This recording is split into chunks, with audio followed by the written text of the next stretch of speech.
Jangan seperti ini ya. Yang benar, gunakan tisu atau sapu tangan ketika batuk dan bersin. Buang tisu pada tempatnya. Setelah itu, lakukan 6 langkah cuci tangan.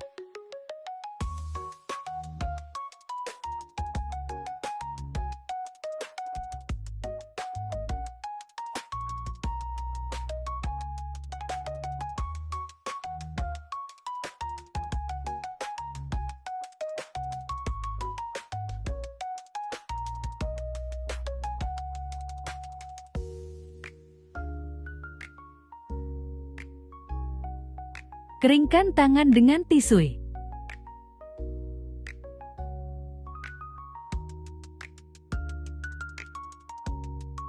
Buang tisu pada tempatnya.